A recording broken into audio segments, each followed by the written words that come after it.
नमस्कार दर्शक बंधु जय जगन्नाथ मु दिव्य आपण स्वागत जनाऊँगी आज आउ एक गुरुत्वपूर्ण खबर को। दर्शक बंधु आज यही भिडटी सारा ओडिशार शिक्षक शिक्षयित्री मान बहुत गुरुत्वपूर्ण अटे। कारण आम ओडिशार प्राथमिक शिक्षक मानकर जो मूल दाबीटी रही 4200 ग्रेड पे एवं 6 वर्षर ठिका कार्यकाल को मूल चाकरी गणना करी 6टी इनक्रिमेंट देवाई बारंबार जो दाबी करुँच तेज ताकू नहीं एक बड़ अपडेट आसी। राज्यर जो शिक्षक शिक्षयित्री माने सिटी क्वालिफाइड सेमानकर जदि चाकरी काल 20 वर्ष हो जाए तेबे सेमानंकु 4200 ग्रेड पे प्रदान करने डिपार्टमेंटर नोटिस आसी जहाँकि आज वीडियो माध्यम आपको डिटेल्स देखी। तेबे प्रथमे डिस्प्ले आपको सही नोटिफिकेशन टी लगे दूसरी आपने देखी दिंतु। तेबे वीडियो आपको मु डिटेल कंप्लीट इनफॉरमेशन देवी जे कौ मानकर 4200 ग्रेड पे लागू हेबो। तेबे प्रथमे ओडिशार प्राथमिक शिक्षक मानकर जो 4200 ग्रेड पे दाबी रही ता संपर्क में जो खबरटी आसी प्रथमे जाणी नियंतु। देखंतु पहिलारु विधानसभा सम्मुख में प्राथमिक शिक्षक महासंघर आंदोलन 2 दफा दाबी आसंता 1 तारिख आंदोलन को उल्लाइब। प्राथमिक शिक्षक मूल पदवी को उन्नीत कर 4200 ग्रेड पे प्रदान 2001 रु 2024 मसीहा पर्यंत 6 वर्षर कार्यकाल को मूल चाकरी गणना करी 6टी नेशनल इनक्रिमेंट प्रदान करने को बारंबार अनुरोध सत्वे सरकार कर्णपात करूना। आसंता नवेम्बर 30 तारिख सुधा सरकार दाबी पूरण न कले डिसेम्बर 1 रु राजरास्तार प्राथमिक शिक्षक शिक्षयित्री मैंने विक्षोभ करेंगे। राज्यर प्राथमिक विद्यालय गुड़िक शिक्षादान में जहाँ परिस्थिति उपजो से सरकार दायी रही प्राथमिक शिक्षक महासंघ पक्षर चेतावनी दी जाएगी। तेज महासंघर आवाहक रामलाल पटेल अध्यक्षतार खारबड़ नगर स्थित सरस्वती शिशु विद्या मंदिर में राज्य कार्यकारिणी बैठक अनुष्ठित हो जाए। तेज संघ पक्षर कहुई पूर्व सरकार प्राथमिक शिक्षक मान विभिन्न सुविधा वंचित करते 2001 रु नियंटिया अर्थव्यवस्था समय स्वल्प वेतन में ओडिशा शिक्षा व्यवस्था को सुदृढ़ कर प्राथमिक शिक्षक। तेज 18 मास है नुआ सरकार आसी भी प्राथमिक शिक्षकों को उपेक्षा करा जाउची। प्राथमिक शिक्षक सरकार आरटी खाद्य सुरक्षा स्वास्थ्य सचेतनता किशोरी स्वतंत्र योजना सहित विभिन्न अणशैक्षिक कार्य अनुपालन कर दाबी को सरकार कर्णपात करूना।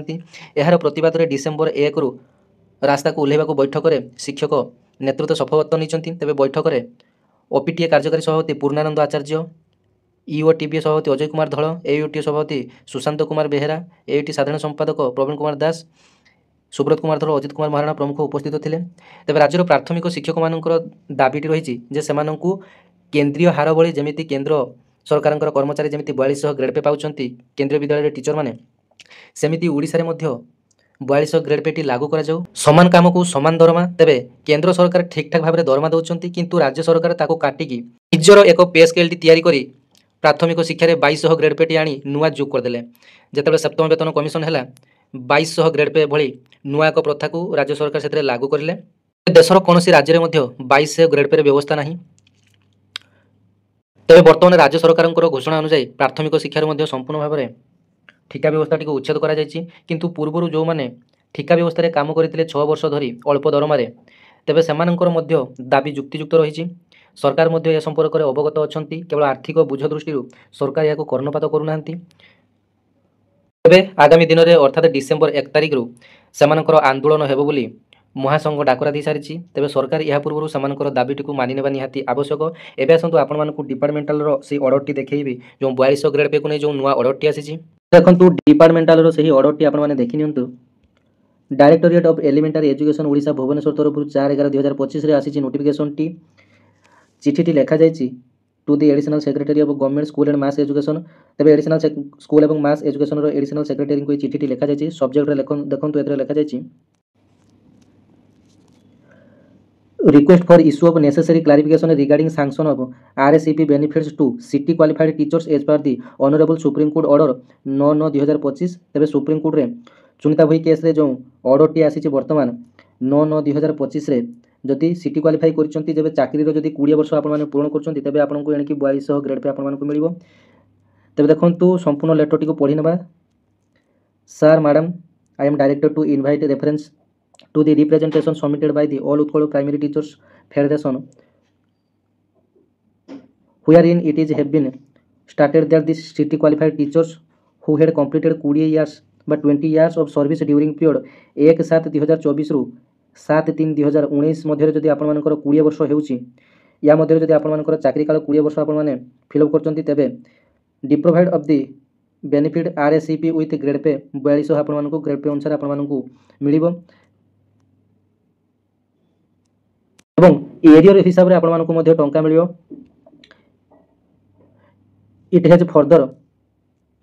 has further been submitted that many of such teachers have since retired while several are still continuing in service with grade pay 2800. It is also represented that fixation under the 7th pay commission as per the rule 17 of ORSP rule has not yet been carried out for the said categories of teachers। ତେବେ ଦେଖନ୍ତୁ ସୁପ୍ରିମକୋର୍ଟର ଛାଟଟି ବାଜିଛି। ତେବେ ବର୍ତ୍ତମାନ ଯେଉଁମାନେ କି 20 ବର୍ଷ ଚାକିରି କାଳ କରିଥିବେ ସେମାନଙ୍କୁ ବର୍ତ୍ତମାନ 4200 ଟଙ୍କାର ଗ୍ରେଡ୍ ପେ ମିଳିବ। ଏହି କେସ୍ଟି ସରସ୍ୱତୀ ଭୋଇ କେସ୍ରେ ଆପଣମାନଙ୍କୁ ଦେଖିପାରୁଥିବେ Odisha and ORS versus Saraswati Bhoi and others wherein the honorable court has observed as follows। learned advocate general present in court today has submitted the ଏସବୁ ଆପଣମାନଙ୍କର ଡିଟେଲ୍ସ ଦେଖନ୍ତୁ। ଏଠାରେ କନକ୍ଲୁଜନ କ'ଣ ଆସିଛି ଦେଖିନିଅନ୍ତୁ।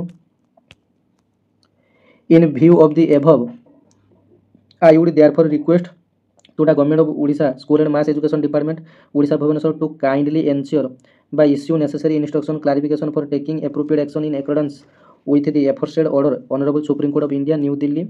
This is submitted for kind consideration, yours faithfully, Joint Director। ତେବେ ଦେଖନ୍ତୁ ବର୍ତ୍ତମାନ ଓଡ଼ିଶାର ଯେଉଁ ସିଟି କ୍ୱାଲିଫାଏଡ୍ 20 ବର୍ଷ ଚାକିରି କରିଥିବେ ସେମାନଙ୍କ ପାଇଁ ଖୁସିର ଖବର। 4200 ଗ୍ରେଡ୍ ପରେ ବର୍ତ୍ତମାନ ସେମାନେ ଏରିୟର ହିସାବରେ ଦରମା ପାଇବେ।